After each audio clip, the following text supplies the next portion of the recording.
मेरा नाम अनिल है। मैं विवाहित हूँ। मेरी पत्नी का नाम पूनम है। हम भोपाल में रहते हैं। अब से यह बात 4 साल पहले की है। मेरी शादी के 1.5 साल हो चुका था। हमारी ख्वाहिश थी कि 3 साल के बाद बच्चा होना चाहिए। इस वजह से मेरी कोई औलाद नहीं थी।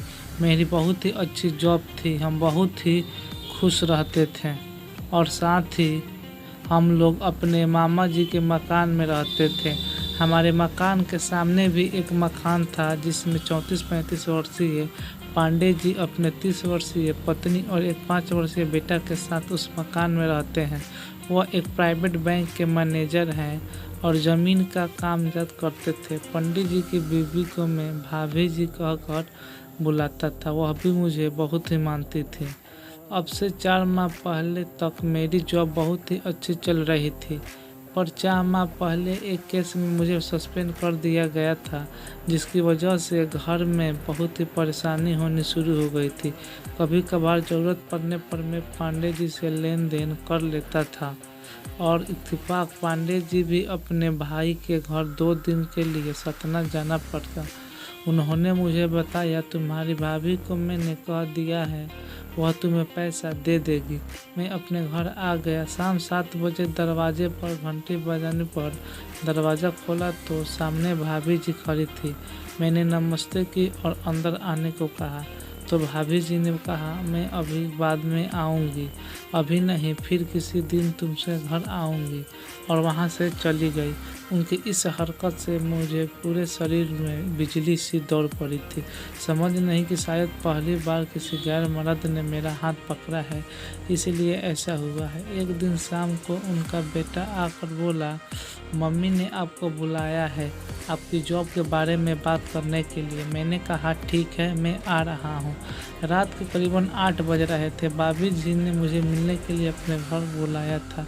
आज पांडे जी भी देर रात को घर आने वाले थे और उनका बेटा भी सो गया था।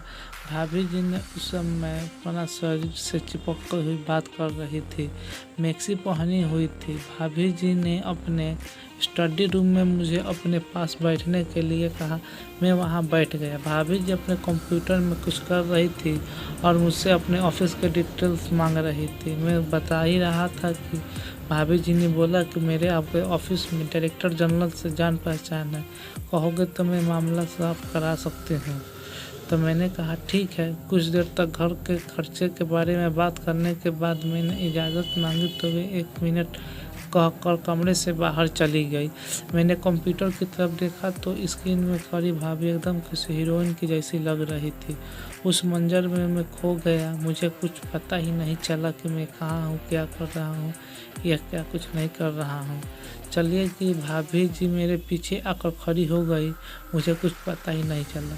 जब एक आदमी डिस्चार्ज हो गया तो भाभी जी ने पीछे से बोली, तुम्हें पसंद आई? मैं चौंक कर पलटा और शर्म के मारे सिर नीचे कर लिया। मैं वहाँ से भागना चाहता था, लेकिन मेरे रास्ते में भाभी जी जो खड़ी थी, उन्होंने मेरी यह हालत देखी तो कहा, अगर तुम्हें मैं जॉब दिलाने में मदद करती हूँ तो क्या तुम्हारी हालत ठीक हो सकती है?